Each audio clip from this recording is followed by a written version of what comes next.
que nos das en esta tarde de poder estudiar tu palabra, y pedimos que tu Espíritu Santo nos ilumine y que lo que hoy estamos a punto de recibir caiga en corazones sedientos, preparados, hambrientos, para que tu palabra traiga fruto y tú puedas, Señor, traer esa madurez y ese crecimiento tan necesario y que tanto necesitamos.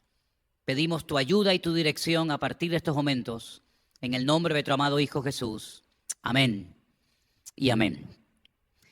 Mis queridos hermanos, me gustaría en esta tarde llevarles a Segunda de Timoteo, el capítulo 2, Segunda de Timoteo, capítulo 2, el versículo 15. Vamos a leer este texto y vamos a prestar atención a las palabras que el apóstol Pablo le dirige al joven pastor Timoteo. Dice así la palabra del Señor: procura con diligencia presentarte a Dios aprobado, como obrero que no tiene de qué avergonzarse, sino que usa bien la palabra de verdad. Procura con diligencia, que es todo lo contrario a ser negligente, a ser descuidado, es decir, esforzarse,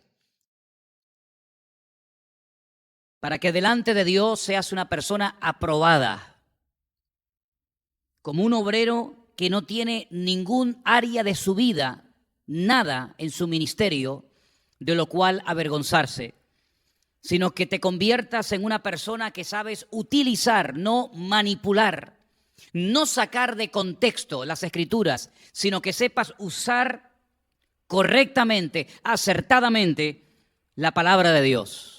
La palabra de verdad.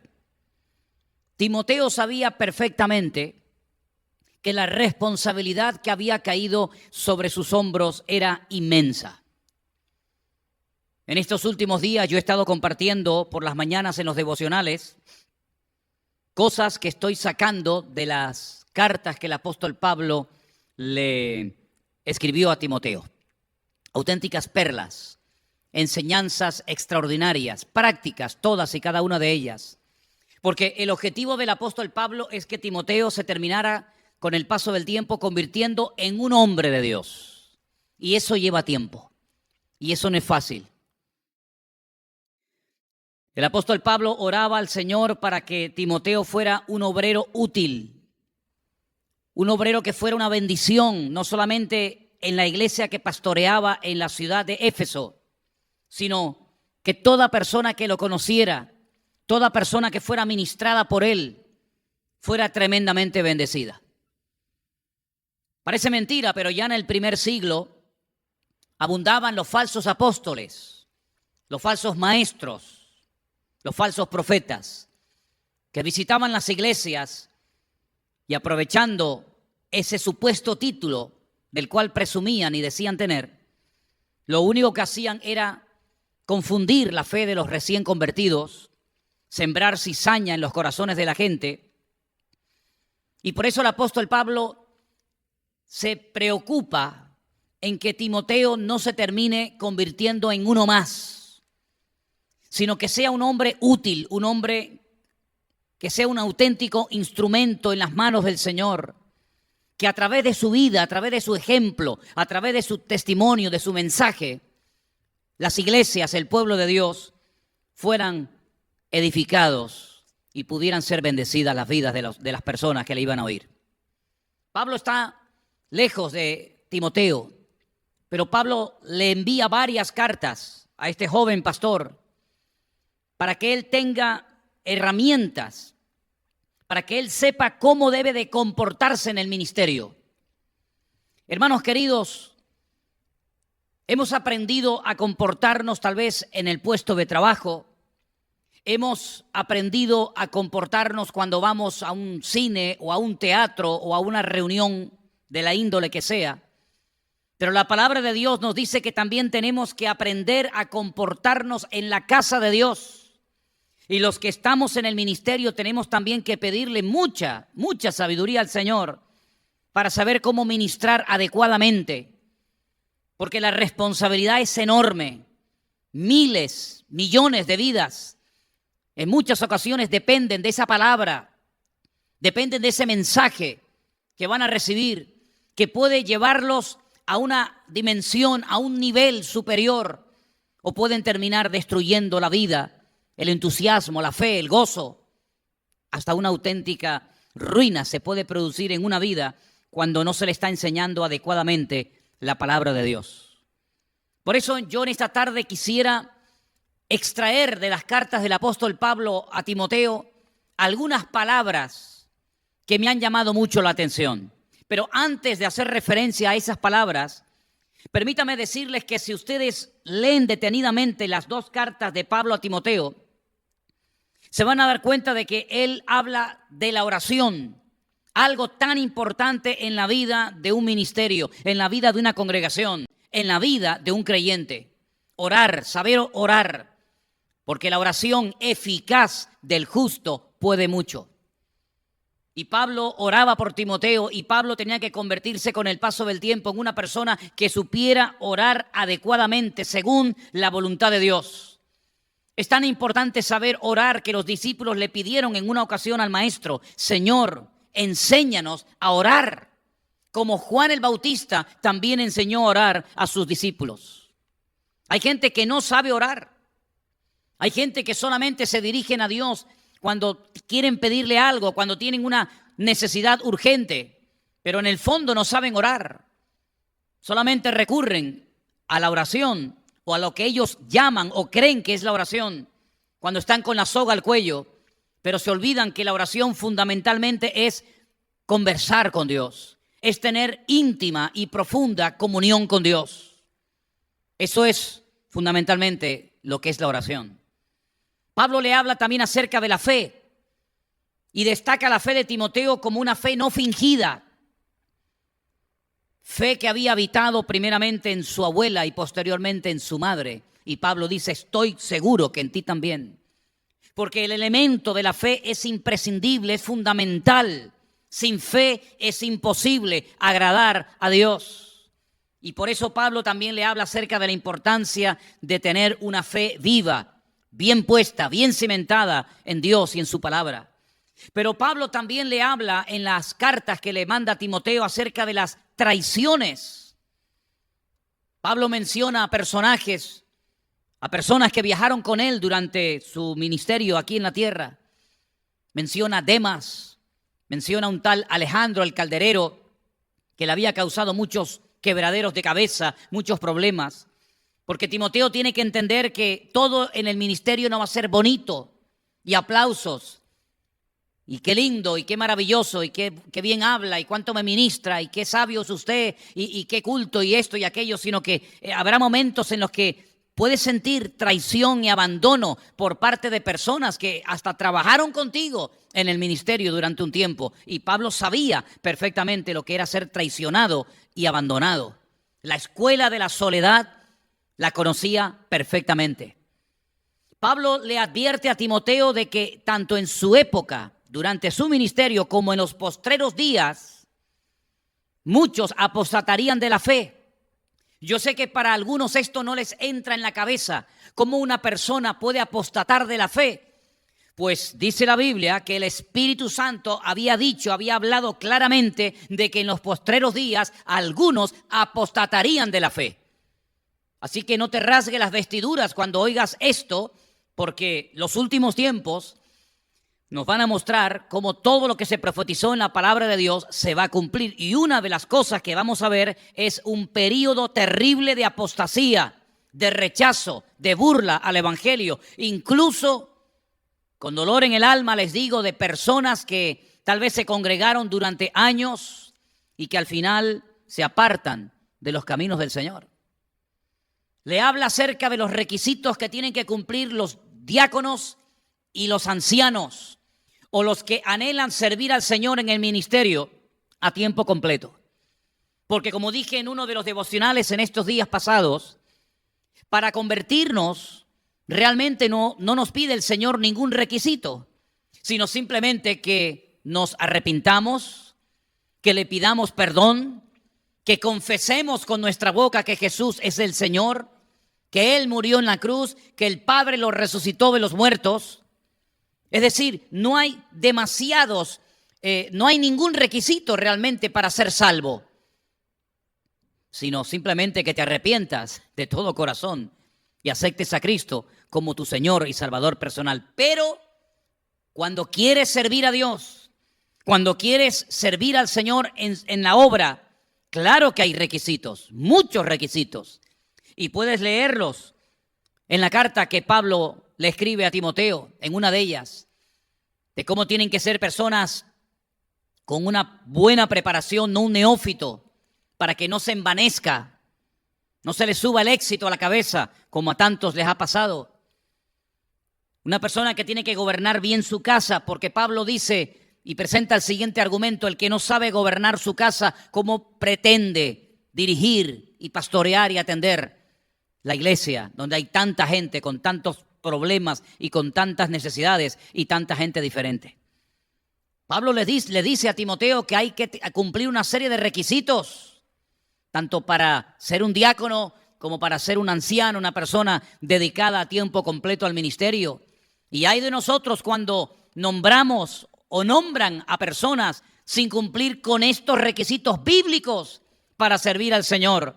Después, lamentablemente, pasa lo que pasa. También le habla acerca de lo que le tiene que decir a los ricos, partiendo de la base de que el dinero no es malo, pero sí el amor al dinero es la raíz de todos los males. Y le dice que a los ricos les diga que no sean altivos, que no pongan su confianza en las riquezas, que son pasajeras. Y también tiene palabras para las viudas que en verdad lo son, aquellas que habían quedado solas, desamparadas, y que tenían que tener también una serie de requisitos para ser anotadas en una lista que la iglesia tenía que tener para que no estuvieran desatendidas y pudieran ser atendidas correctamente por la iglesia, puesto que no tenían nada, ni nadie en esta vida que les atendiera. Pero haciendo una pequeña lista de palabras o de expresiones que Pablo emplea a la hora de ministrar, a la hora de ayudar a forjar el carácter y ayudar a Timoteo para que se convierta en ese obrero aprobado, en ese hombre de Dios, emplea la expresión pelea la buena batalla, pelea, sufre penalidades como buen soldado de Jesucristo, soporta las aflicciones, esfuérzate, retén, persiste, guarda, predica, aviva, evita, huye, ten cuidado. Palabras, hermanos, que detrás de cada una de estas palabras y de cada una de estas expresiones hay un anhelo genuino por parte de Pablo para que Timoteo se convierta en esa persona que puede llevar a la iglesia de Éfeso a los pies de Cristo, a un nivel de santidad y a un conocimiento de la palabra que les va a ayudar a no ser envenenados, a no ser contagiados ni arrastrados por las doctrinas falsas que ya en aquellos tiempos, lamentablemente, comenzaron a circular por las iglesias de la época. Me llama mucho la atención cómo el apóstol Pablo le dice a Timoteo que tiene que avivar el fuego del don de Dios que está en él. ¿Cuántas veces se ha hablado acerca de avivar, de los dones? Pero en el fondo, ¿realmente sabemos lo que estamos diciendo? ¿A qué nos referimos? ¿A qué se refería Pablo cuando le decía a Timoteo, aviva el fuego del don de Dios que está en ti? Hermanos, Dios le ha dado a su pueblo, a sus hijos, dones, a unos más y a otros menos. Hay una diversidad tremenda de dones que Dios ha repartido según su soberanía y según su designio y su voluntad. Dones que tienen que ser usados, dones que tienen que ser avivados y puestos a disposición del cuerpo de Cristo para que la iglesia sea bendecida, para que la iglesia pueda crecer y para que según la actividad propia de cada miembro, el cuerpo va creciendo. Y no hay nada peor que ver a creyentes con dones, con talentos, con habilidades, incluso en algunos casos hasta con llamado para servir al Señor, cruzados de brazos, perdiendo el tiempo. Pablo también le dice a Timoteo, cuidado porque hay cosas de las cuales tienes que huir. No te detengas en cosas que te hacen perder el tiempo y en cosas que pueden contaminarte y hacerte pecar, caer y tropezar. ¿Se acuerdan, por ejemplo, José en Egipto tuvo que salir corriendo porque la presión era tremenda? Y mejor salir corriendo que quedarse y perder en ese momento la bendición de Dios. Le insta en varias ocasiones a que predique, que no se canse de exponer la palabra de verdad, palabra que puede llegar a cambiar vidas, a sanar corazones, a restaurar muchas cosas. Que predique la palabra a tiempo y fuera de tiempo, y le dice que vendrían momentos, y yo creo que esos momentos ya están entre nosotros, en los que se amontonarían maestros conforme a sus propias concupiscencias, y habría un deseo genuino por parte de mucha gente por oír sana doctrina, y no van a poder oírla. Y no se imaginan ustedes la cantidad de correos que recibimos todos los días y mensajes todos los días de personas que están tremendamente agradecidas porque después de años sin oír sana doctrina, sin oír palabra de Dios, por fin, dicen ellos, la estamos escuchando. Y la palabra trae aliento, y la palabra trae ánimo, y la palabra trae gozo, y la palabra rompe ataduras, y la palabra quita la venda de los ojos, y la palabra nos hace libres. Y Pablo le dice, tú predica la palabra a tiempo, fuera de tiempo, sigue predicando la palabra. También le dice Timoteo, ten cuidado de ti mismo y de la doctrina. A veces cuidamos mucho, ¿verdad?, ciertos y determinados detalles de la obra, pero nos olvidamos de que nuestra mayor prioridad es cuidarnos a nosotros mismos. Pablo le dice a Timoteo que tiene que retener, que tiene que agarrar y no soltar la enseñanza que ha recibido a través de Pablo. Y queridos hermanos, es muy importante que no olvidemos los estudios, las predicaciones, las enseñanzas, los consejos, es decir, todo lo que Dios ha venido trayendo a nuestras vidas. Es muy importante que lo retengamos, que lo guardemos, que lo meditemos y por supuesto que lo pongamos en práctica. Que no seamos olvidadizos, sino que podamos incluso después de un tiempo meditar, reflexionar en aquella palabra, en aquel mensaje, en aquel consejo que me dieron, porque eso es lo que me va a ayudar en momentos puntuales de mi vida a mantenerme firme y a saber cómo actuar frente a los problemas de la vida.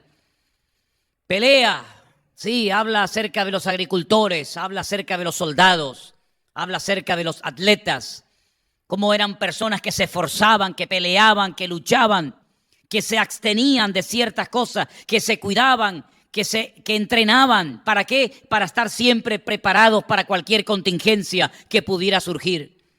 Y el creyente tiene que estar siempre atento, sin bajar la guardia. Y más, queridos hermanos, en estos tiempos, ¿no os habéis percatado? ¿No os habéis dado cuenta de cómo se ha estado y se sigue multiplicando cada día más y más la violencia, la agresividad, la desobediencia, la soberbia, el orgullo, la corrupción? Es algo que está por todas las naciones de la tierra. Yo creo que sinceramente no hay un país que no haya sido víctima de la corrupción. Yo creo que no hay ni una sola nación en la tierra que le tema a Dios de tal manera que solamente se mueven por lo que dice el Señor en su palabra. No hay ni una. Y en estos tiempos difíciles, como les decía hace unas semanas atrás, tenemos que marcar una diferencia. Tenemos que ser como luminares en medio de las tinieblas. Hay una agresividad tremenda. Hay ciudades donde es un peligro caminar a ciertas horas del día. He estado en algunas ciudades donde la gente vive como si fuera una cárcel, encerrados, con barrotes, con cadenas, con alarmas, con perros y hasta incluso con armas.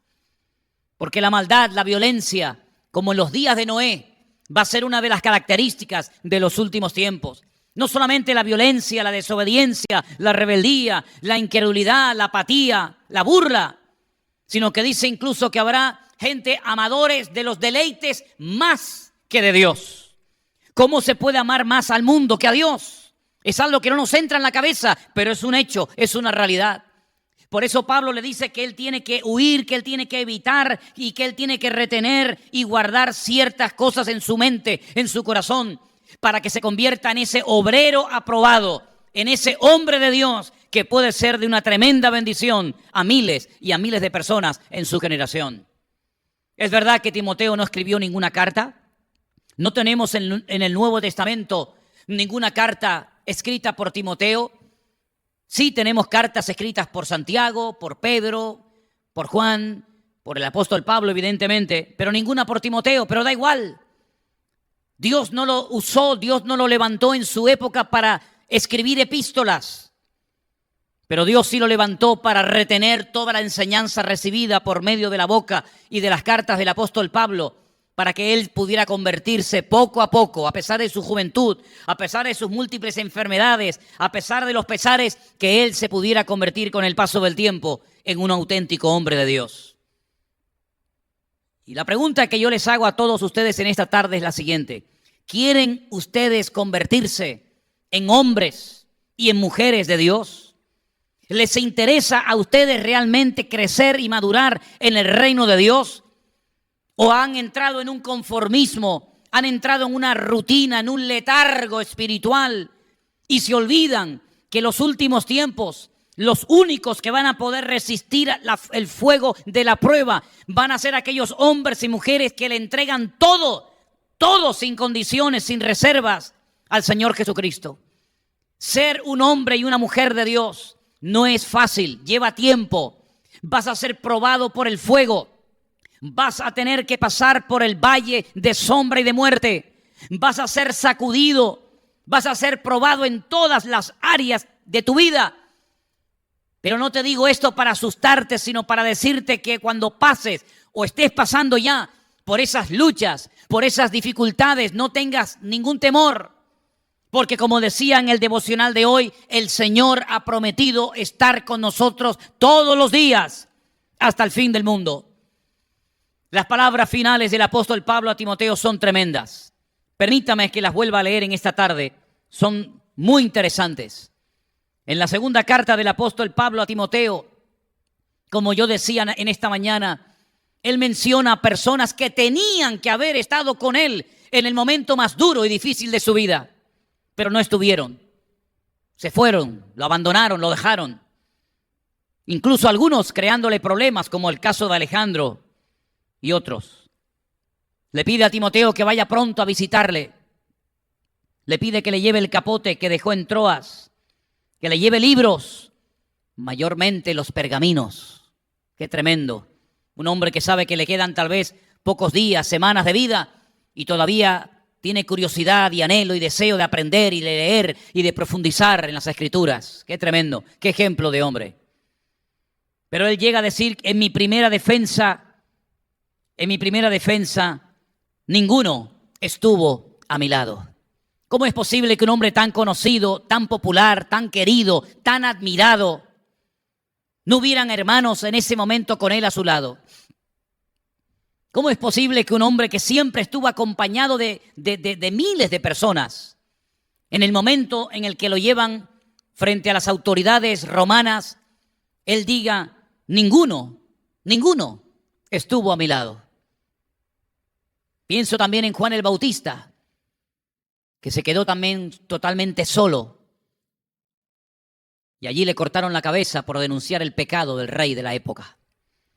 Dice: todos me desampararon, no les sea tomado en cuenta. No habla desde la ira, no habla desde la rabia, no habla desde la amargura, sino que está contando un hecho puntual y real. Todos me han desamparado, ninguno estuvo a mi lado. Pero el que tenía que estar, gloria a Dios, estuvo con él y estará siempre con nosotros.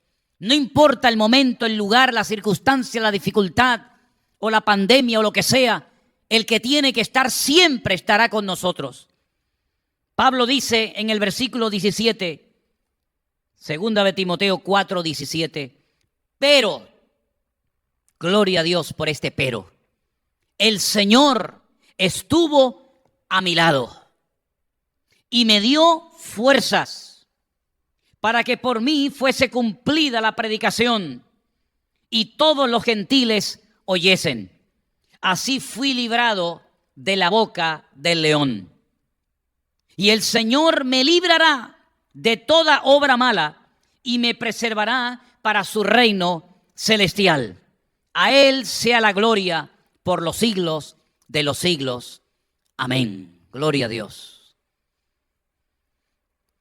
Muchos de los que nos están viendo y escuchando en esta tarde estáis en confinamiento total y absoluto.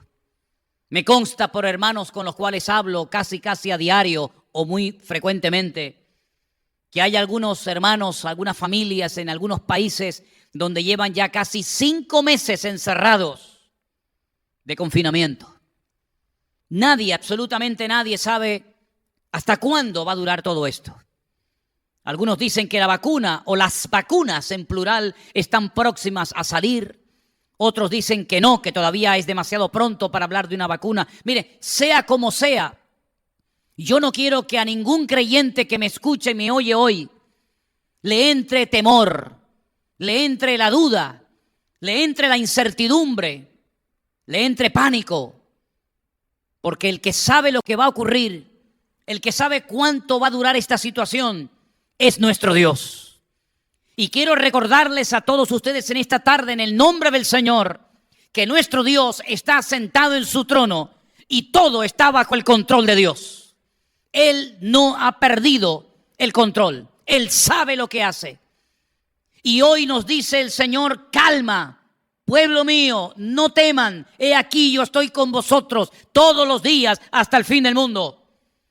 Nos podrán desamparar amigos. Nos podrán desamparar compañeros de ministerio. Nos podrá abandonar un marido, una esposa, un amigo, un pastor o quien sea. Pero el Señor siempre estará a nuestro lado. Y no solamente a nuestro lado, observando lo que sucede, sino dentro de nosotros, porque somos el templo del Espíritu Santo de Dios, el cual mora en nosotros. Y en esta tarde el Señor quiere fortalecernos en la fe.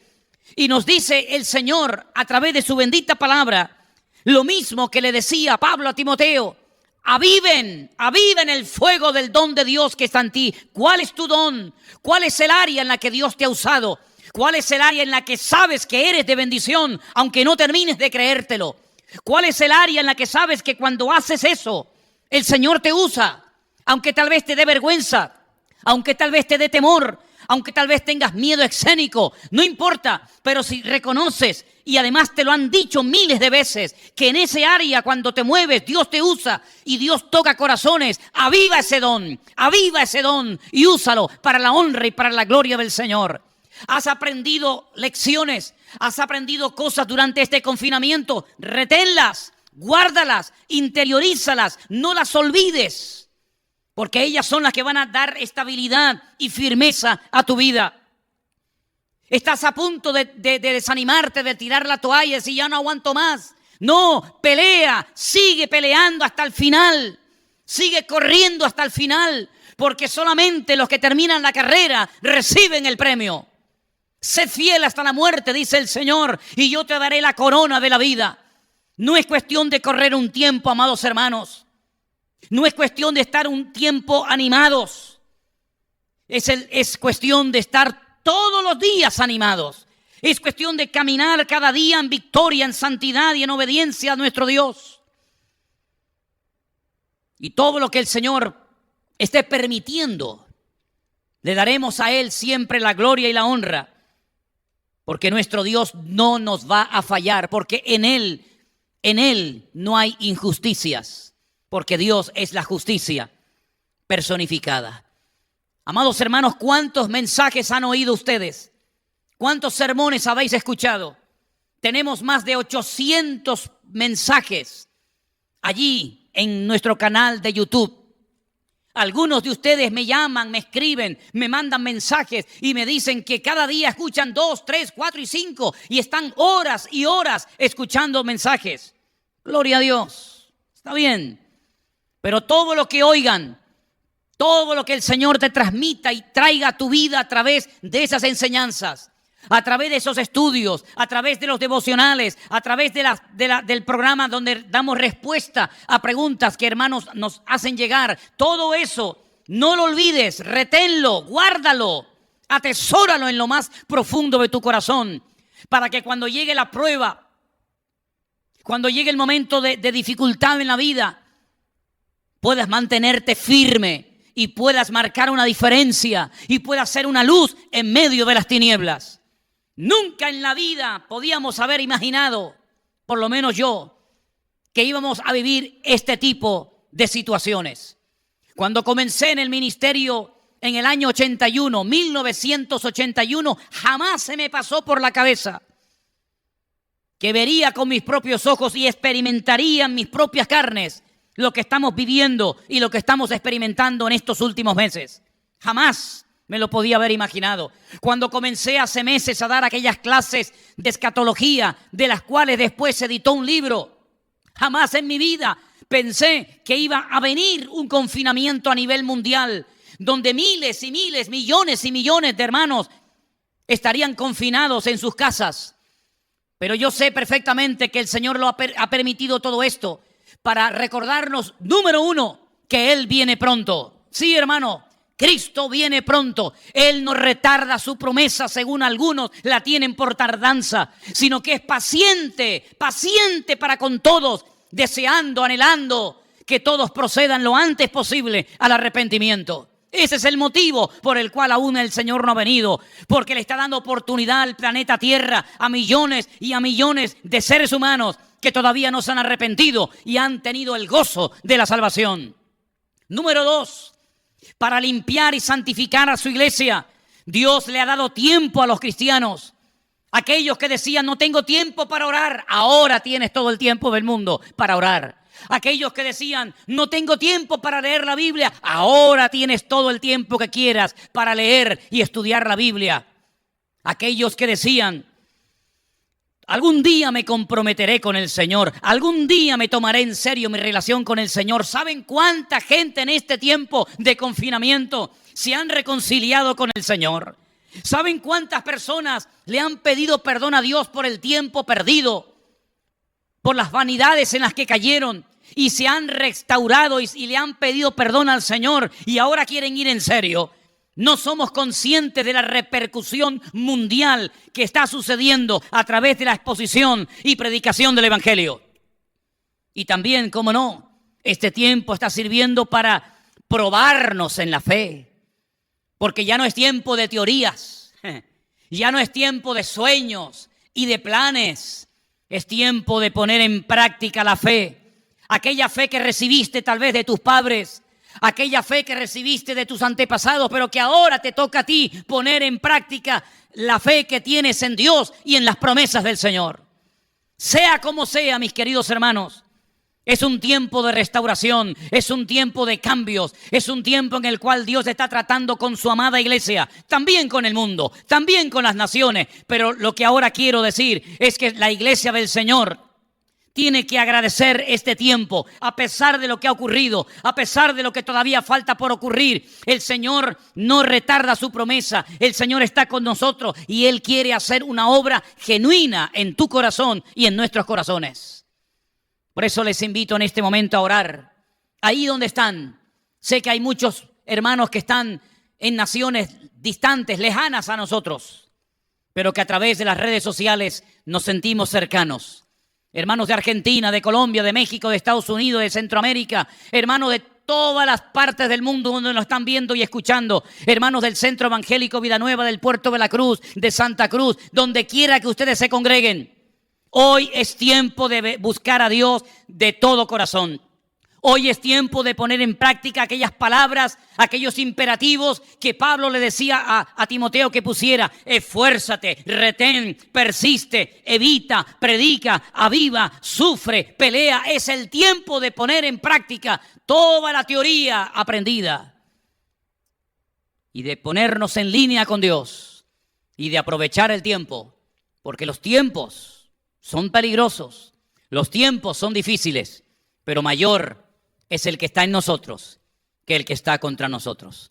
Quiero pedir a todos ustedes que están viendo este culto que cierren sus ojos si es posible, que oremos al Señor para que el Señor nos ayude a ser luminares, a mantenernos firmes, a pelear la buena batalla y a dar un fiel testimonio de nuestro Dios en esta generación perversa y maligna en la que estamos viviendo, pero donde seguro, no les quepa la menor duda, Dios está con nosotros. Oramos al Señor.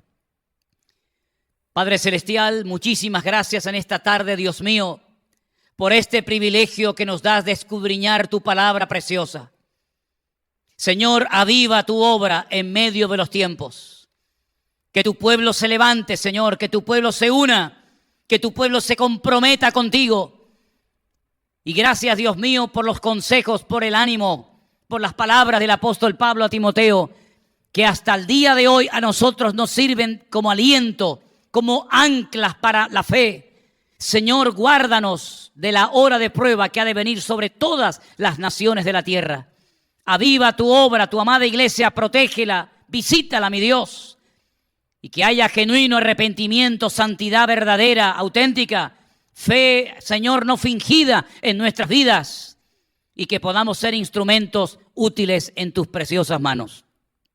Te damos muchísimas gracias, Señor, en esta tarde por este privilegio tan grande que nos has dado de poder estar aquí reunidos. Te pido, Señor, que bendigas nuestras vidas y que podamos ser ese instrumento útil en tus manos. Que podamos ser una iglesia útil, una iglesia ferviente en espíritu, unida, Señor, y un instrumento poderoso en tus manos en estos tiempos. Bendice a todos los hermanos que han caído infectados, todos los ministerios, todas las iglesias que se mantienen aún cerradas. Bendice y aviva tu obra, Señor, supliendo necesidades, trayendo sanidad, fortaleza y ánimo a tu amada iglesia. Y gracias te damos por tu misericordia. Y gracias te damos porque tú, Señor, estás con nosotros y tú nunca nos has fallado. En el nombre precioso de Cristo Jesús. Amén.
en la ciudad de Tel Aviv y ya se han hecho presentes y nos han dicho que están viendo el culto.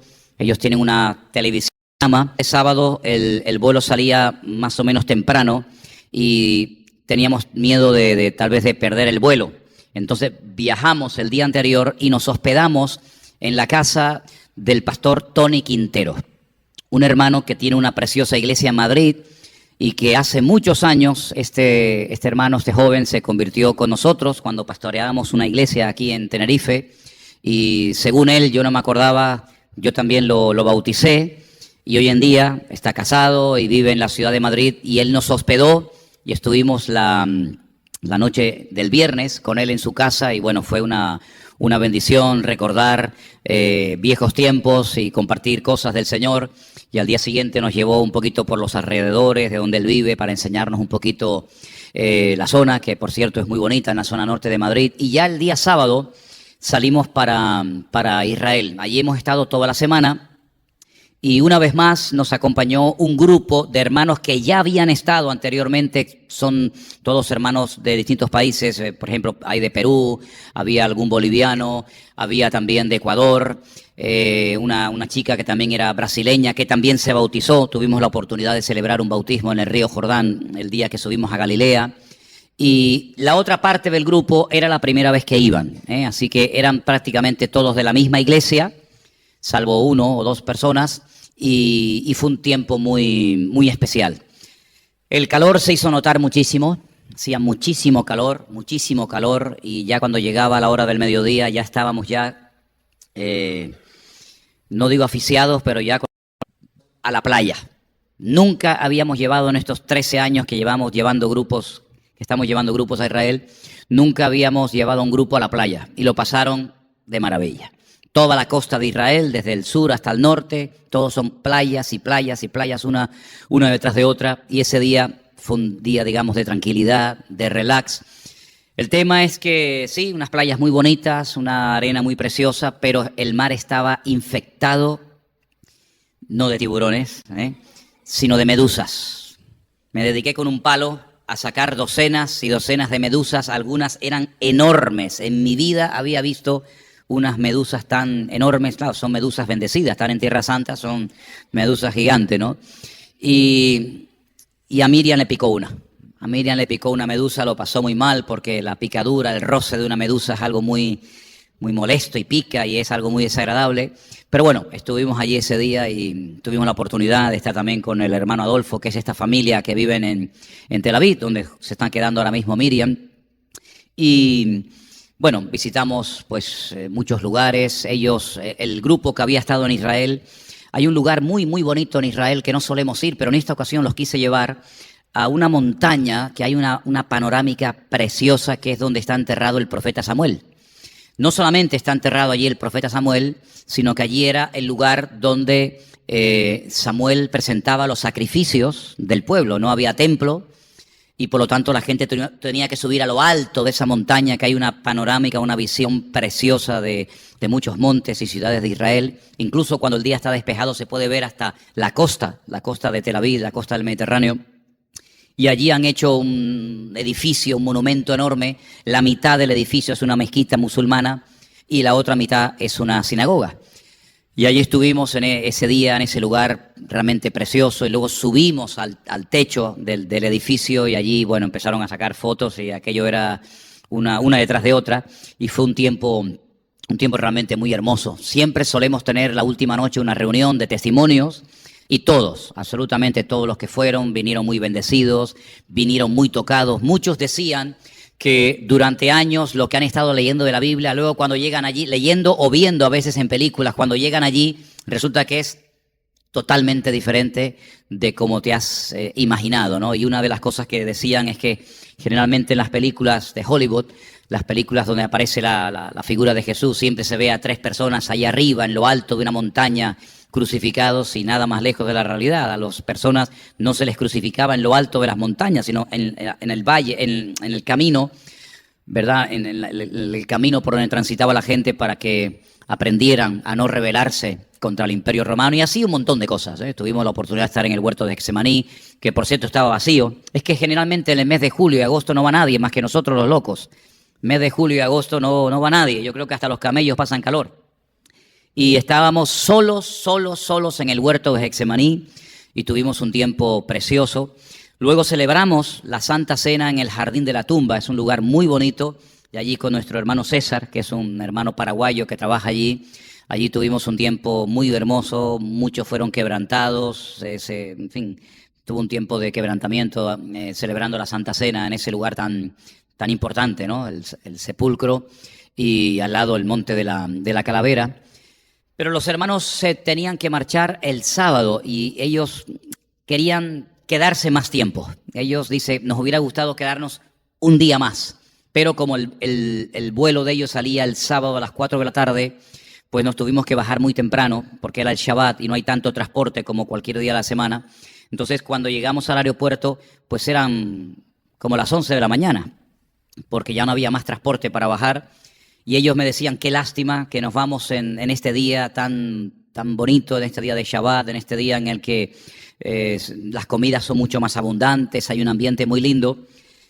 Y para la sorpresa de todos, cuando llegamos al aeropuerto, yo llegué primero que ellos, los estaba esperando, fuimos en varias tandas.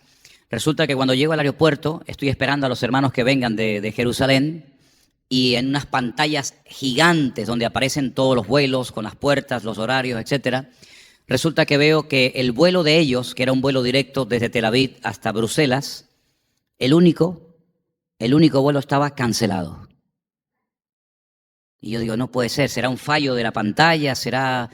Pero cuando llegan los hermanos y nos informamos, efectivamente, el único vuelo, había cientos de vuelos que salían, pero el único, no retrasado, hermanos, cancelado, no va a salir, no van a viajar, era el vuelo de ellos. Y cuando yo les comunico a los hermanos, tengo que comunicarles que no van a volar, que el vuelo está cancelado. ¿Saben lo que hicieron? ¡Aleluya, gloria a Dios! Empezaron a dar un aplauso y yo digo, pero generalmente cuando te comunican que tu vuelo no va a salir, estás hecho polvo. Ellos se llevaron la alegría más grande del mundo. Y yo digo, bueno, menos mal que se lo toman con humor. Resulta de que al grupo lo dividen en 3. Unos tienen que ir parando en Múnich y de Múnich a Bruselas. Otros tienen que hacer escala en Roma y de Roma a Bruselas. Y otro tiene que hacer escala en Zúrich, en Suiza, y de Zúrich viajar a Bruselas. Salvo una hermana con su hijo que salió esa misma tarde, los otros 2 grupos, el grupo dividido en 2, los llevaron a un hotel.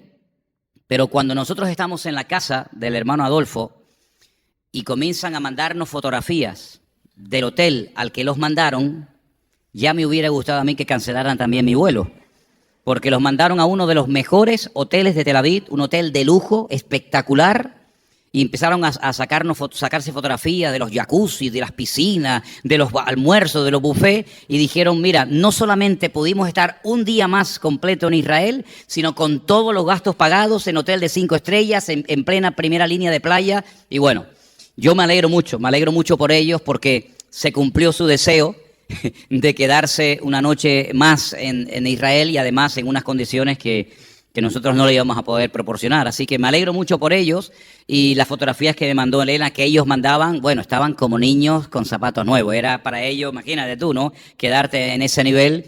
Así que eso fue algo nuevo que pasó en este viaje. Yo los dejé, ellos se fueron a su hotel y luego yo salí por la noche. Salimos, ¿cuándo? Okay. Ayer, hoy es domingo, ¿no?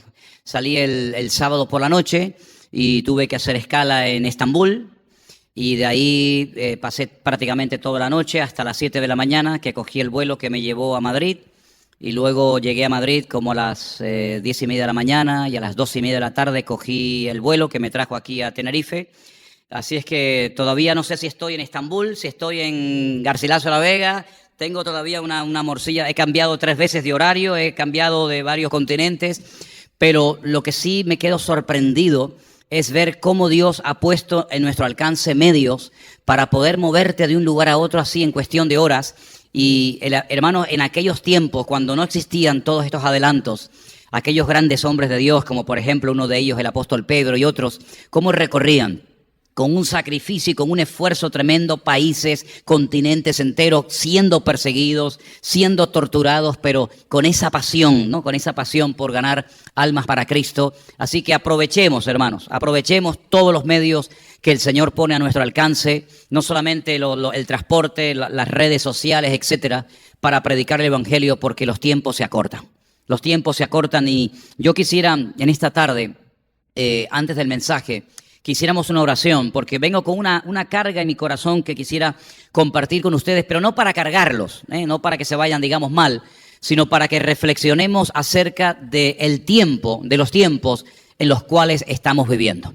Que no nos enredemos con las cosas de este mundo, porque la palabra de Dios nos enseña que en los últimos tiempos, si algo tienen que hacer los creyentes, es estar velando, atentos en guardia, sin bajar la guardia ni 5 minutos, porque dice la Biblia que los tiempos finales van a ser tiempos difíciles, tiempos peligrosos. Y ya estamos viviendo en esos tiempos. Y yo que acabo de llegar de Israel, un país que está tan entroncado con las cosas de la Biblia, me gustaría compartir con vosotros algunas cosas en esta tarde. Así que vamos a orar. Ahí donde estás, cierra tus ojos y pídele al Señor que en esta tarde Él hable a tu corazón, Él hable a tu vida, y podamos salir de aquí con las ideas claras, con esa firme determinación de obedecer, de servir, de honrar cada día mejor al Maestro, al Señor. Y que nada ni nadie nos distraiga, que nuestros ojos, nuestra confianza esté siempre puesta única y exclusivamente en Él, porque Él no nos va a abandonar nunca en ninguna situación de la vida.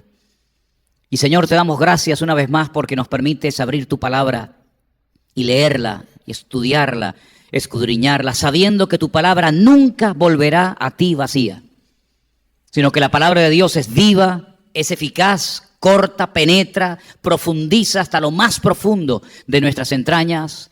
Y queremos en esta tarde que tú ministres a nuestro espíritu, a nuestro ser interior, para que podamos salir de aquí con la firme determinación de servirte, de esforzarnos por tu reino y de predicar tu palabra a tiempo y fuera de tiempo, donde quiera que nos encontremos, utilizando las armas y los medios que tú has puesto en nuestro poder para que el reino de Dios se extienda y las almas conozcan la verdad de Cristo a través de tu palabra. Gracias por esta oportunidad una vez más de poder estar aquí reunidos, Señor, en tu presencia. Dejamos todo en tus manos, en el nombre bendito de tu Hijo amado Jesús. Amén y amén. Quiero llevarles a un proverbio. Después volveremos a la lectura que se leía esta tarde de Filipenses, pero quiero llevarles al proverbio 16, capítulo 16 de Proverbios, los versículos 18 y 19, por favor. Capítulo 16 de Proverbios, versículo 18, dice que antes del quebrantamiento, ¿qué viene? La soberbia. Y antes de la caída, la altivez de espíritu. Es impresionante lo que aquí nos está diciendo el Señor. Cuidado, porque antes de ser quebrantados, antes de tropezar y caer, viene la soberbia y la altivez de espíritu. Por eso dice el versículo 19 que es mejor humillar el espíritu con los humildes que repartir despojos con los soberbios. Miren, hermanos, en la Biblia hay muchos pecados, hay listas enteras de pecados. Por ejemplo, pueden ir al libro de Romanos, la carta de Pablo a los Gálatas, y van a encontrar que él menciona un montón de pecados. En una de las listas, si no recuerdo mal, se mencionan a más de 19 pecados diferentes, porque el pecado tiene muchas ramificaciones, y uno puede pecar de una manera y otro puede pecar de otra manera. Y aunque la paga del pecado es la muerte, no todo el mundo elige el mismo pecado. Hay personas que son expertos en un tipo de pecado. Hay pecados que son tal vez más manifiestos, otros son más ocultos, otros son tal vez más vergonzosos. Pero al fin y al cabo todos son pecados. Y la paga del pecado, repito, es la muerte. Mas la dádiva de Dios en Cristo Jesús, Señor nuestro, es perdón, misericordia y vida en abundancia. Amén, hermanos. Pero hay dos pecados en la Biblia que el Señor nos advierte que si los cometemos, podemos ser fulminados, podemos ser quebrantados de una forma brutal, podemos caer. Y puede ser que si no hay un genuino arrepentimiento, quedemos postrados el resto de nuestras vidas. Y es el pecado de soberbia y el pecado del orgullo, la altivez de espíritu, ¿no? Esa actitud, hermanos, que en el primer personaje de la Biblia que vemos que echó raíces y lo destruyó, fue nada más y nada menos que en Satanás, o en aquel arcángel hermoso, precioso, perfecto, el sello de la perfección, como la Biblia lo define, acabado en hermosura, lleno de sabiduría, ¿verdad? Aquel arcángel, dice la Biblia, que se engrandeció y comenzó a darle rienda suelta al orgullo, a la soberbia, a la altivez de espíritu. Y el Señor Jesucristo dijo que cuando una persona se quiere exaltar, cuando una persona se quiere poner por encima de los demás, tarde o temprano le vendrá el quebrantamiento.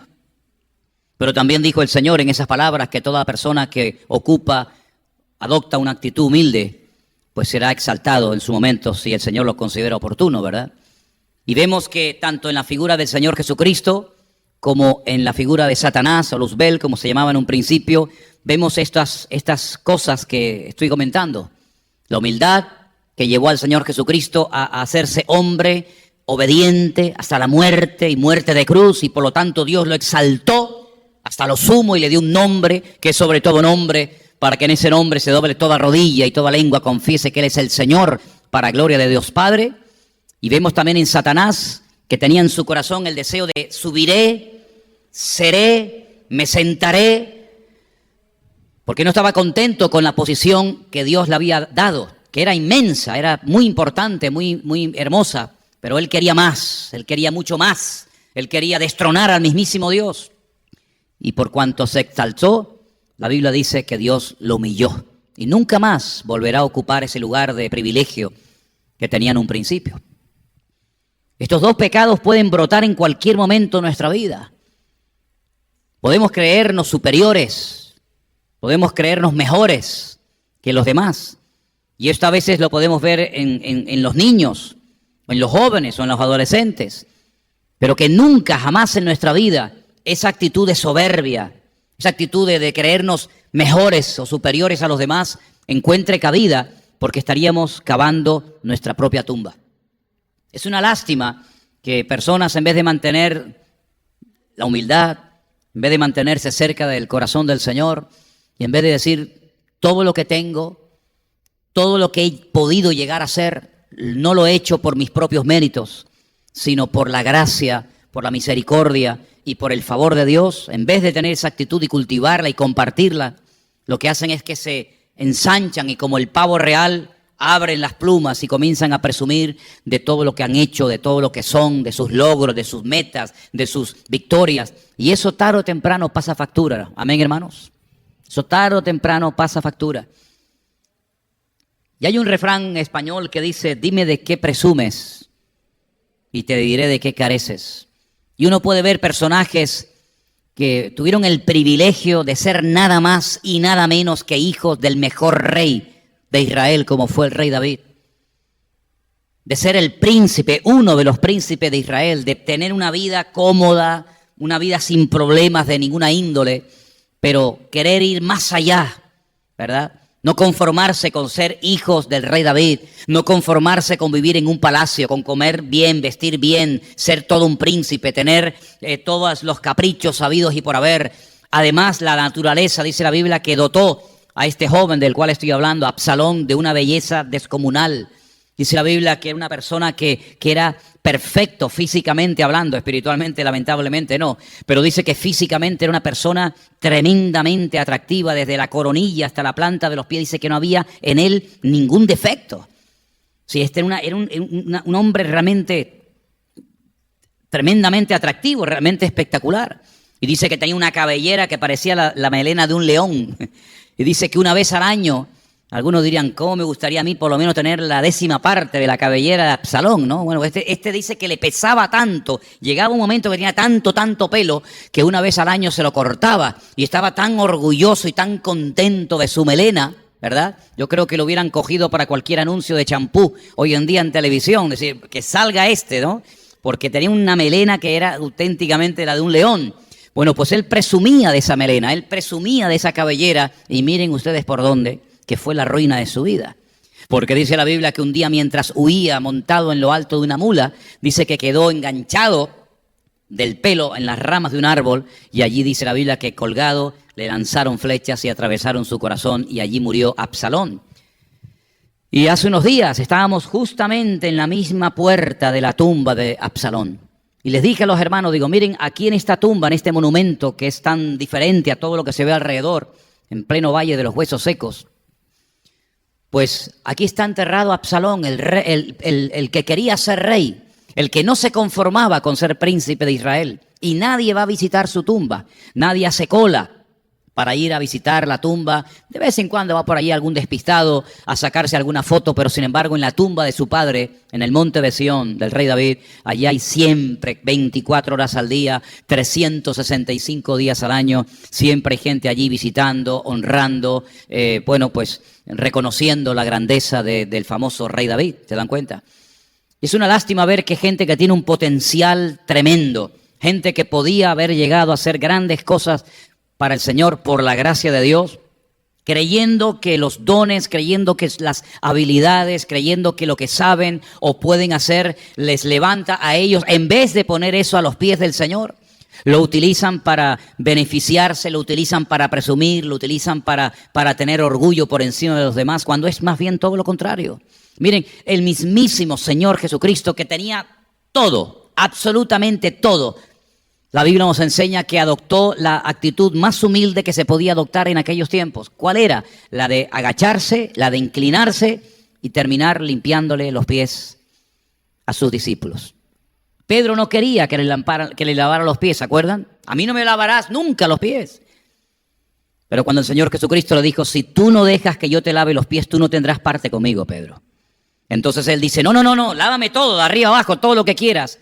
Y el Señor le dijo algo muy interesante, que a veces lo decimos, a veces lo hemos leído, pero no somos conscientes de la profundidad de las palabras del Señor.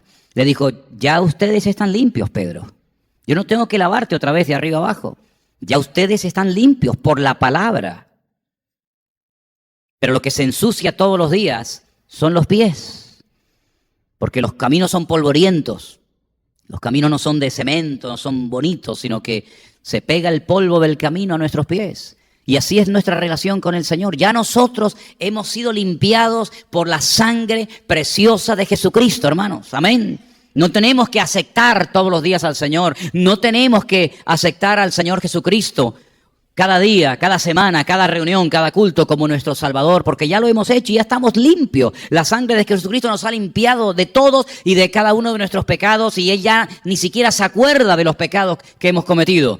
Porque dice la palabra de Dios que Dios los echó a lo profundo de la mar y nunca más me acordaré de ninguno de ellos. Amén. Pero cada día nos manchamos. Cada día cuando caminamos, cuando hablamos, cuando miramos, cuando tocamos, cuando deseamos, nos podemos manchar. Y es ahí en la que tenemos que depender cada día de esa limpieza de nuestros pies espiritualmente hablando, para que nuestros ojos, nuestros oídos, nuestro corazón, nuestra boca, nuestras manos no se manchen con las cosas de este mundo, y sobre todo con ese espíritu de soberbia y de arrogancia, ¿verdad? De creernos superiores, de creernos por encima de los demás. Sino que, como hemos leído esta tarde, esta porción preciosa, haya pues en vosotros este sentir que hubo también en Cristo Jesús. Vamos a leerlo. Filipenses capítulo 2, una porción extraordinaria. Se conoce en griego como kenosis, que es el vaciarse, el vaciarse de uno mismo, ¿verdad? Y fue lo que hizo el Señor. Dejó toda la gloria, dejó su majestad, dejó el trono, dejó todo lo que podía impactar al mundo si hubiera venido con toda esa gloria, y dice que Él lo que hizo, que se hizo hombre, tomó forma de hombre, se humanó, se vistió de hombre, se encarnó en la forma de hombre, despojándose, versículo 7, de todo aquello que pudiera causarle algún beneficio, que pudiera impactar con su gloria a cualquier persona.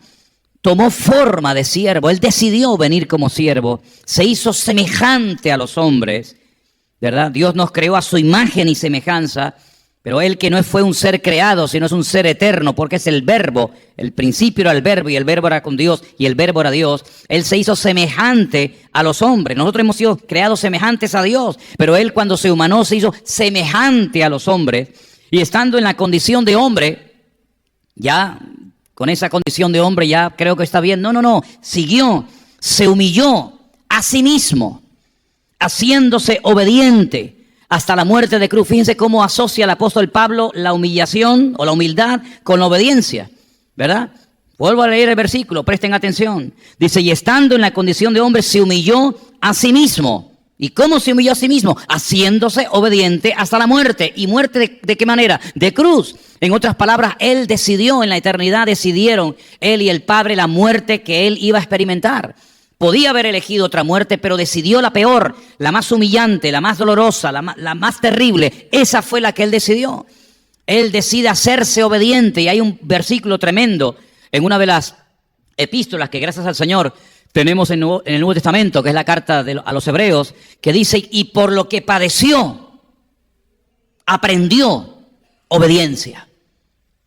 Por lo que padeció, aprendió obediencia. Y aunque era hijo, es decir, el hecho de ser hijo no lo excluía del camino de la obediencia. Vemos, por ejemplo, grandes personajes en la Biblia que lo tenían todo para llegar a tener, no me gusta la palabra, pero es la que me viene ahora a la cabeza, para tener éxito, para poder triunfar en la vida. Y pensemos, por ejemplo, en el caso del primer rey de Israel, que fue Saúl, no David.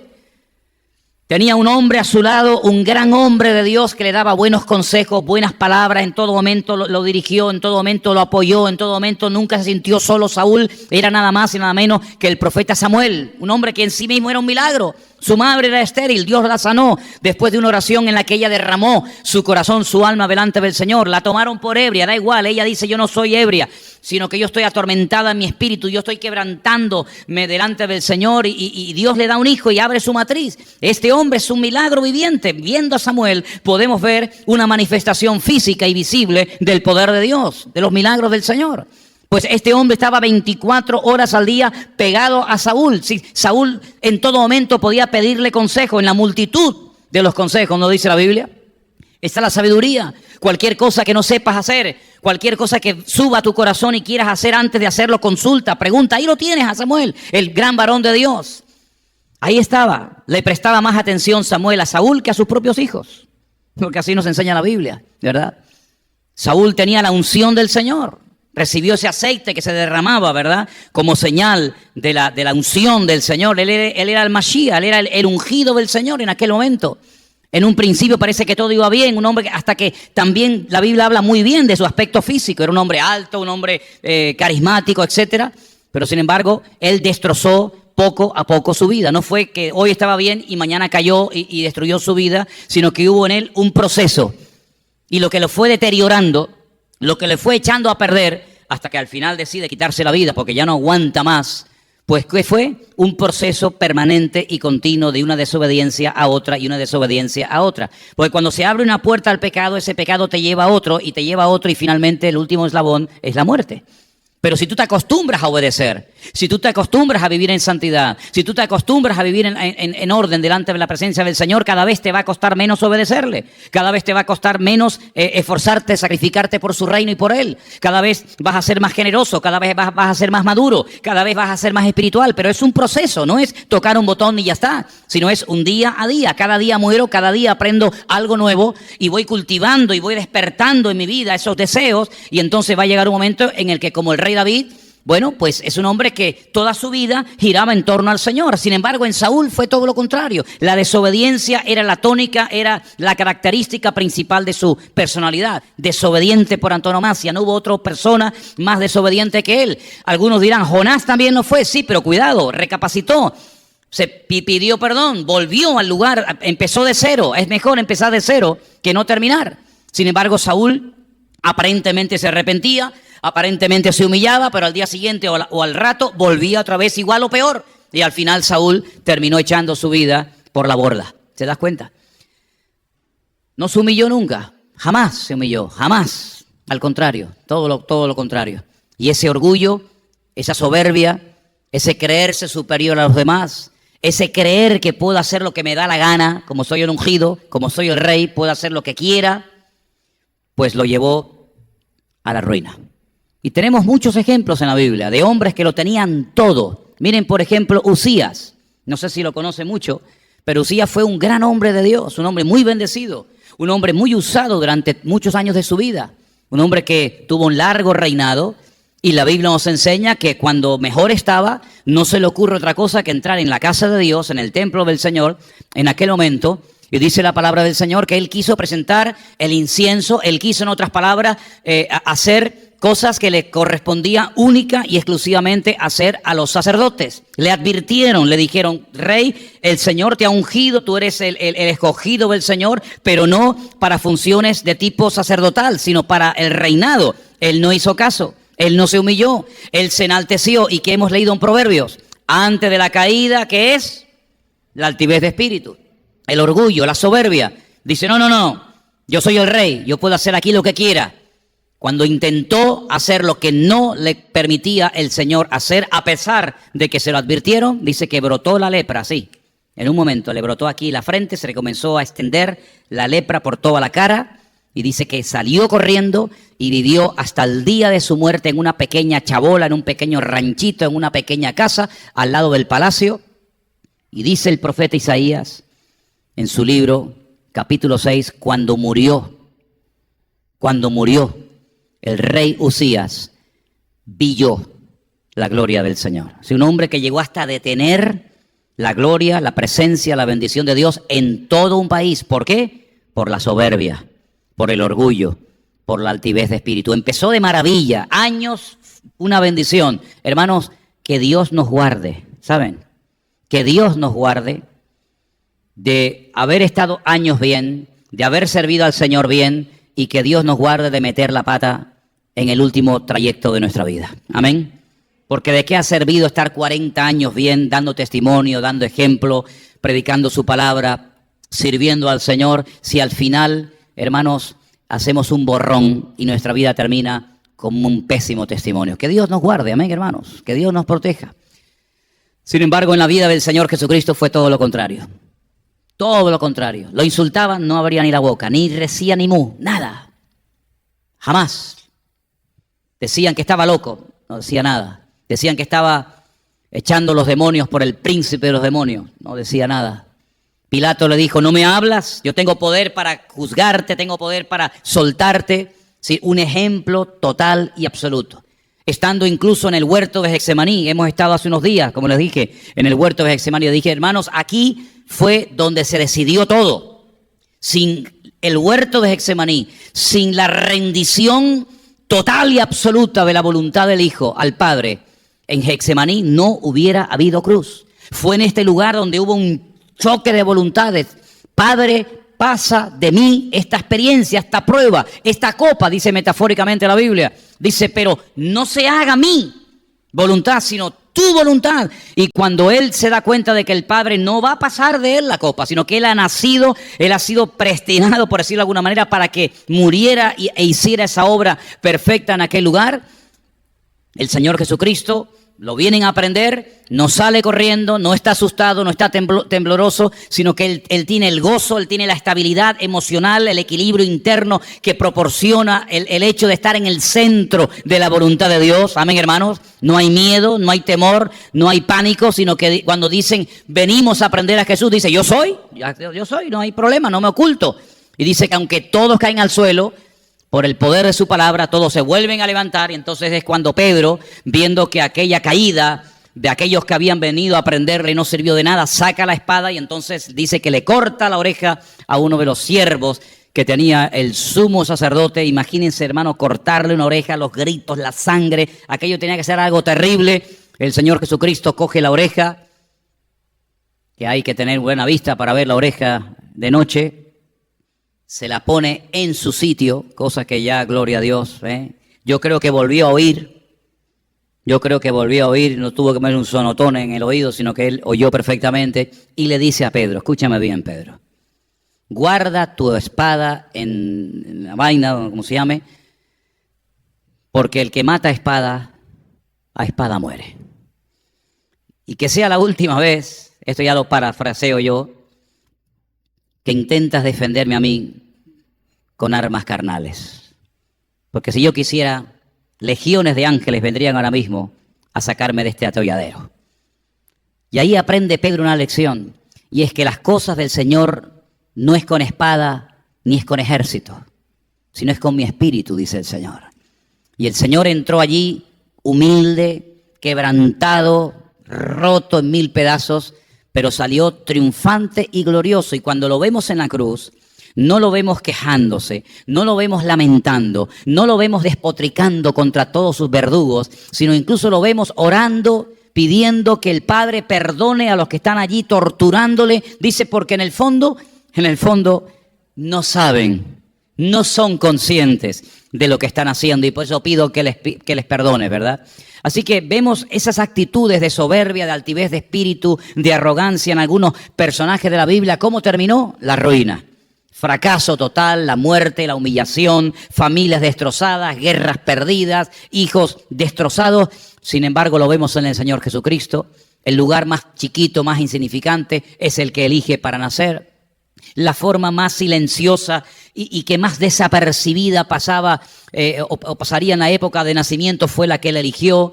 Es una continua elección de cosas que no son pomposas, de cosas que no son tal vez importantes, pero que lo fueron preparando y lo fueron capacitando para poder llegar a la prueba final, que era nada más y nada menos que la cruz. Y eso, hermanos, lo fue capacitando y lo fue ayudando para que al final no saliera corriendo ante una prueba de semejante calibre como era la crucifixión, sino que toda su vida se fue preparando para eso. Y yo creo que estos últimos años, o a lo largo de nuestra vida, el Señor nos ha ido preparando, pero cada día tenemos que tomar la decisión, o el camino fácil o tal vez el camino difícil. El camino ancho por el cual va todo el mundo, ¿verdad? De la soberbia, del orgullo, de la arrogancia, de a mí no me humilla nadie, yo soy más que nadie. O el camino tal vez de pasar desapercibido, insultado, como el tonto de la película, como el tonto del barrio, como la bobita de la clase. Pero hermano, la palabra de Dios nos enseña que el camino ancho ¿a dónde lleva? A la perdición. Pero el camino estrecho lleva a la salvación, lleva al mismo corazón de Dios. Y por eso estas palabras que hemos leído esta tarde son espectaculares. Él se humilló hasta la muerte, y muerte de cruz. Y alguno puede decir, ¿y de qué le sirvió? ¿De qué le sirvió tanta humildad? ¿De qué le sirvió lavar los pies de los discípulos? ¿De qué le sirvió atender a la gente con tanto cariño y con tanto cuidado? ¿Y de qué le sirvió las noches largas de vigilia y orar tanto y ayunar? ¿De qué le sirvió? Pues ¿saben de qué le sirvió? Pues aquí dice que el Padre le dio un nombre que es sobre todo nombre, para que en el nombre de Jesús se doble toda rodilla de los que están arriba en los cielos y en la tierra y debajo de la tierra, y toda lengua confiese que Jesucristo es el Señor, para gloria de Dios Padre. Para eso le sirvió, para que el Padre lo exaltara hasta lo sumo, para que el Padre lo prosperara y lo bendijera, y para que todos los ángeles, todos los demonios, todos los serafines y todos los millones y millones de seres humanos que han vivido, que viven y que vivirán, todos algún día, absolutamente todos, se doblarán delante de Él diciendo, tú eres el Rey de Reyes y el Señor de los Señores. ¿Cuántos dicen? Para eso le sirvió. Aleluya. Para eso. Aleluya. Y hay una escena preciosa en el libro del Apocalipsis, donde vemos a los santos. Y ustedes saben que cuando hablo de los santos no me refiero a las estatuas. A los santos, a los hijos de Dios, que ya tienen su corona, ¿verdad? Que ya tienen su recompensa. Algunos de ellos mártires. Personas que ya no están en esta vida cumpliendo su ministerio, sino que ya están ya allí en la presencia del Padre. Y dice que cuando aparece Él, el león de la tribu de Judá, dice que todos aquellos ancianos se postran delante de Él y cogen sus coronas y se las ponen a los pies del Señor Jesucristo. Si nosotros que aún no tenemos corona, nosotros que aún todavía tenemos este estuche de barro que se envejece, que se cansa, que se deteriora, y ellos que tienen ya su corona y su recompensa, si ellos se postraron ante Él, ¿cuánto más tú y yo debemos de postrarnos ante los pies de nuestro Señor Jesucristo y decirle, Señor, haz de mí lo que tú quieras? Porque si el Señor nos tiene todavía aquí, es para que entendamos que es por su misericordia, es por su amor, y porque todavía el Señor de alguna manera nos quiere utilizar. Vengo contento de haber podido estar otra vez en Israel, de haber podido pasear por sus calles, de haber podido estar allí. Pero al mismo tiempo vengo con esa carga de decir, este pueblo que fue escogido dentro de todos los pueblos de la tierra, no por sus méritos, no porque fuera el mejor, sino más bien todo lo contrario, porque nadie lo quería. Está en estos días, en estas semanas, en este último tiempo, con esa actitud de decir, bueno, a nosotros nadie nos puede destruir. He visto más banderas del orgullo gay en Jerusalén que en todos los últimos 13 años que he ido, y eso me rompe el alma. Porque parece que para ser como los demás tenemos también que cometer los pecados de los demás. Y es muy triste ver pasear a hombres de la mano y a mujeres lesbianas por las calles de Jerusalén con la bandera gay en la espalda, paseando por las calles de Jerusalén. Cuando Israel no puede permitirse, ninguna nación, pero menos Israel, puede permitirse esos errores, esos pecados, porque Israel fue escogida en un principio para que fuera la luz de las naciones y para que marcara una diferencia. Y hay como esa soberbia, ese orgullo de decir tenemos un poderoso ejército, tenemos aviones, tenemos tanques, tenemos armamento, y no nos olvidemos nunca que no es por lo que tenemos que podemos mantenernos en pie firmes, sino es por el Dios tan poderoso que tenemos, que podemos enfrentarnos a Goliat. Podemos enfrentarnos a un ejército, pero no porque somos poderosos, no porque somos mejores que nadie, sino el que marca la diferencia es el Dios que tenemos, porque con nosotros está el Dios todopoderoso y con ellos el brazo de carne. Y cuando comenzamos a creernos a nivel personal, a nivel familiar, a nivel de iglesia o a nivel de país, como es el caso, que ya hemos llegado a un nivel en el que los enemigos tiemblan, en el que los enemigos se asustan por el poderío, por lo que hemos logrado alcanzar y hacer en la vida, estamos cometiendo un gravísimo error. Porque le estamos robando algo a Dios que Dios jamás va a compartir con nadie, y es su gloria. La gloria jamás es para el hombre, la gloria jamás es para la persona, la gloria es única y exclusivamente para nuestro Señor. Y por eso quiero que nosotros todos los días de nuestra vida nos mantengamos humildes, dependiendo del Señor. Porque no es por los méritos que el Señor se ha puesto a nuestro servicio, sino es por su misericordia que Él nos ha permitido a nosotros ponernos a su servicio. Y cuando nos olvidamos de esto y creemos que Él tiene que estar pendiente de mí y atento a mis oraciones, porque yo al fin y al cabo llevo tantos años y sé tanto de la Biblia, estamos cometiendo una gravísima equivocación. Y termino diciendo esto: no nos olvidemos que gente mucho más espiritual y más grande en el reino que nosotros cayeron por su orgullo, por su altivez de espíritu y por su soberbia. Si esa gente que era mucho más grande en todos los aspectos que nosotros cayeron, porque se confiaron en sí mismos, porque bajaron la guardia, ¿cómo no nos podrá pasar a nosotros lo mismo si nos quitamos la mirada de Cristo y nos olvidamos que es por su misericordia y por su amor que podemos caminar en victoria todos los días de nuestra vida? ¿Cuántos dicen amén? Cierra tus ojos ahí donde estás. Y quiero que oremos y le pidamos de verdad, honestamente al Señor, Señor, que nunca el éxito se suba a la cabeza de nadie. Que nunca nos creamos superiores a nadie, que estemos apegados a tu palabra, a tu persona, porque la actitud de arrogancia y de soberbia es lo más desagradable que puede haber en una persona que se llama hijo, hija de Dios. Que Dios nos perdone cuando puede ser que nos sintamos como un pavo real, cuando al fin y al cabo el único que tiene que llevarse la gloria es el Señor. La belleza se acaba, la fuerza se acaba, lo único que queda es la belleza de Dios en el corazón, en el alma del hombre. Y cuando se apaga, cuando se opaca la belleza de Dios en una vida, es el principio del fin, porque nos olvidamos de que el Señor habita con el humilde y con el quebrantado de espíritu.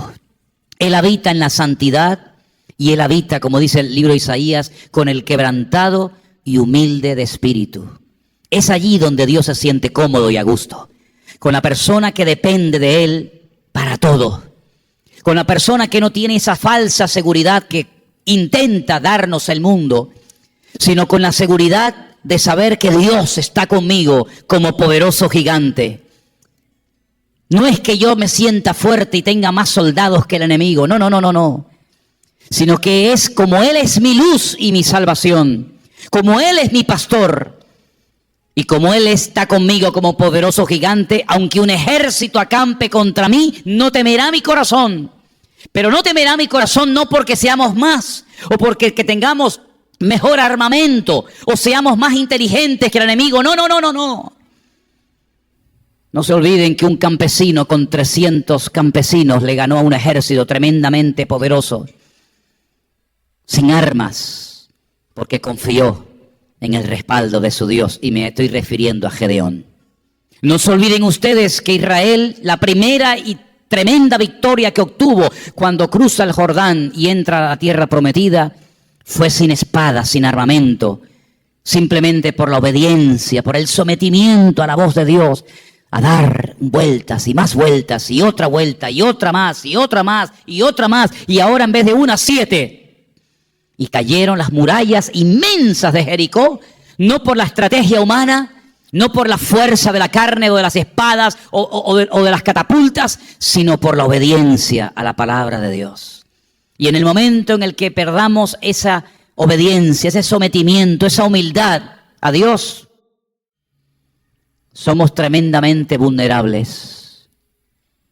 Señor, ayúdanos a mirarte siempre a ti cada día. Para la comida, para el vestido. Dependemos de ti cada día y no nos da vergüenza admitirlo. Porque nuestra fuerza no está en nosotros mismos, sino nuestra fuerza eres tú, Señor, Rey del universo. Bendito sea tu nombre. Y a ti te daremos la gloria y la honra. Y nos humillaremos cada día y lava cada día nuestros pies de este transitar por el mundo. Que no se nos peguen a las sandalias, que no se nos peguen al alma actitudes de este mundo, que lo único que quieren hacer es levantar y inflar el ego. Pero lo que queremos hacer es menguar yo para que crezcas tú. Te damos gracias por tu paciencia y por tu amor y misericordia.